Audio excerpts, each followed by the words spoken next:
do anything you want on campus. We will also meet or beat anyone's price, so if you're going anywhere else in town, you're paying more for it. The important thing to remember is that when you use catering on campus, even though Sodexo is the food service company, we get a set fee. We don't make anything else off of your catered event. It all goes back to Residential Life, which helps keep the students' board plan and the room and board lower each year. So anytime you take your banquet to the Common Man or have Biederman's cater your deli, you just made your tuition go up. So it's important to remember that we're a partner on the campus and to keep that in mind as you're booking things. And we will, as I said, we will meet or beat anybody's prices. It's not to say that we're going to match what you're buying at Hannaford's when you're setting it up yourself, but we'll certainly match any caterer's price in town. And if there's an issue with menus and issues with quality, anything like that, Keith is more than willing to work with anyone to make sure you get exactly what you're looking for your group. So with that being said, I hope you'll use this in the future, and we'll have a good year. Yeah, and Keith is amazing as far as creating menu options that will fit in with your budget. So don't hesitate to ask if you're not seeing something that works for you online. He would have been more amazing if he didn't tell me, if he told me he was leaving at 3 o'clock today instead, we had a 4 o'clock meeting, but that's all right. All right, thanks, Chris. Thank you. See ya. I've got to go get something. You are so cruel. Thank you. How many people think this is absolutely preposterous? I mean, look at that. They got a tripod there. There should be a telescope on there. We can, study the rings of Saturn. We get the flip cam. Okay. That being said, my name is Phil Atkinson. In case you couldn't hear me in the other room, I'm the coordinator of student accounting. So all of you who are treasurers and presidents at this point, since a lot of your orgs probably don't have treasurers, I know there's always a little issue with transition. I take care of all the business needs for your organizations. I'm the one that holds all the student activities fee money in my office for disposition through the various groups and other entities on campus that use it.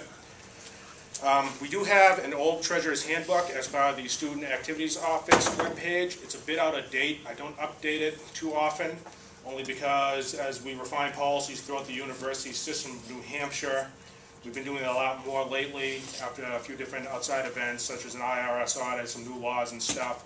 So it's easy to simply, before you spend any money, just come to me and let me know what you're doing, and we'll figure out the best way to go about it. Okay? This year in particular, I notice a lot of people going out and spending money or having parents pay on their behalf of organizations. Don't do that. There's no reason you should ever put your own money up front for a student organization on campus. Always come to me first, because we have various methodologies to pay for things. If it's cheap, we have petty cash advances. If you're traveling, we have travel advances. If you need to order anything online, I have a campus credit card, so you don't have to put your own credit at risk if something goes wrong. And you'd be surprised by how often things go wrong ordering things online, even from reputable vendors. Okay?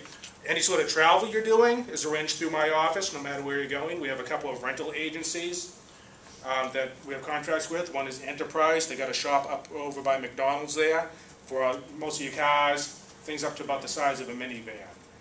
We also have another agency out of Hooksett called Merchants Motors that does large format vans, 10 passenger size vans, 15 passenger size vans. It's important to note you can only put 10 people in the van per our insurance company's instructions. But some of your teams, such as rugby over the years, that travel with a lot of equipment, ASB, that's gone for a week at a time in the spring semester, it might have a lot of luggage. We can get larger format vans for you so you have some space. I will warn you, if you are doing anything with the large format vans this year, try to get to me as soon as possible. We have an issue with parking them on campus at the moment. Who's going to be taking care of things that has yet to be resolved at the cabinet level. So it's a behind the scenes, rather contentious issue that I will not go into any further. It's mostly a staff on staff sort of thing. But please, if you are planning any sort of trip that requires quite a few people, see me as early as you can. If you plan to travel internationally for any reason, really see me as early as humanly possible, because we have an entire risk management team over in the Bagley Center that analyzes foreign locations and what you're going to be doing there. Because if anything happens to you overseas on our dime, we're on the hook big time for everything that happens. You're actually going to, if you're going overseas, generally even someplace like Canada, if you think it's America Light just to the north of us, you've got to travel with a faculty staff member, usually full-time benefited bonded employee of the university system. Okay, and these trips do take quite a while to make through the approval process. And even if you're two different groups and you have one group traveling to where you're going, the fact that you're a different group, even with a slightly different agenda, you might find out you're not allowed to take the trip. entirely. Each trip is individually analyzed in all aspects, okay? Let's see, what else do we have here? The big news this year is our Board of Trustees, in their infinite wisdom, I'm going to move a little bit just to annoy Eric, and maybe move the camera, has decided to set all your fees that you usually see pop up in January of 2011.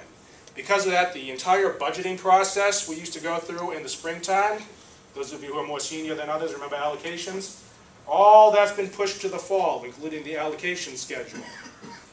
So, generally we'd have the student senate treasurer, that's this lack of a person right here, who's in their infinite wisdom, they didn't bother to elect anyone, go over the process with you. So I'm going to give some vague dates for you at the moment until they select an individual to act as treasurer or at least run the allocations process.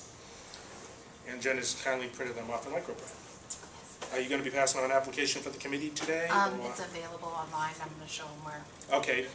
Today, there's going to be an application available if you do want to serve on the committee. She'll let you know about that. The application is going to be due the 17th of September, which is a Friday.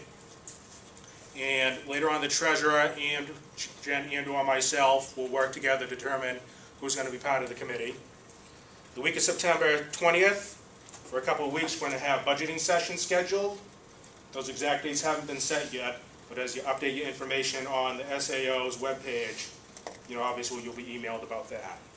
Okay, those will help you, people particularly who are new to the budgeting process, help you develop a budget for your organization.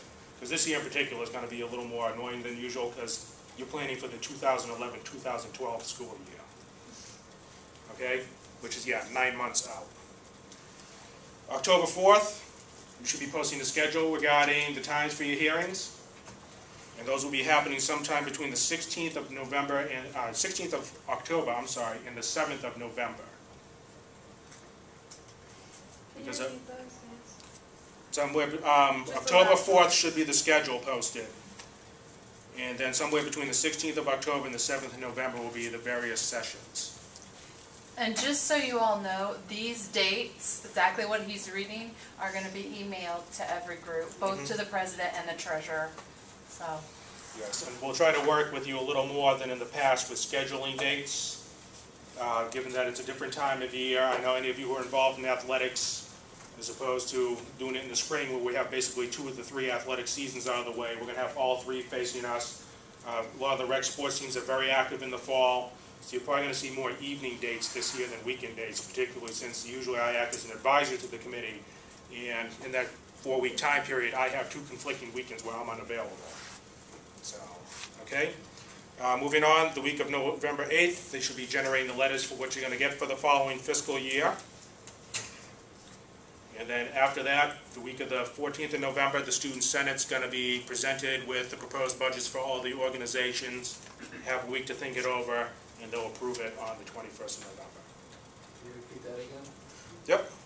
The week of the 8th, you should be getting the letters to tell you what you're going to have for the following year. And obviously, they'll have the information for any appeals process that they're going to run. Then the 14th, the Student Senate will get that initial clump of budgets and have a week to make a decision. So by the 21st, they'll be voting on the final amount of budgets and the student activities fees for the organizations for the following fiscal year.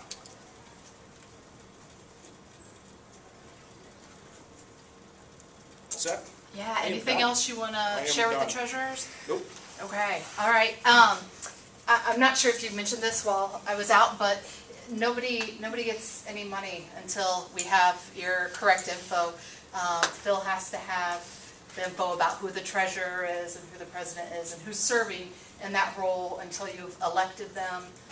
Because I know some of you all haven't had your elections for those folks or didn't fill that spot yet. So somebody in your group just needs to be able to have their contact information out. I'll show you where you can update that. And as long as you're done, I'm going to quickly go over a couple other items. Can't do that yet. He has to turn his low camera. No. How about that? But I will. I will. Have each of you been on our website? Or anybody been on the student activities website in general? The main Plymouth State University website? Yeah. Ah, okay, all right. So hopefully there's more than people who said, ah. But we have a link on that main webpage. It says to Campus Life or Campus Activities. click on that puppy, it's going to take you to the student activities office, and that's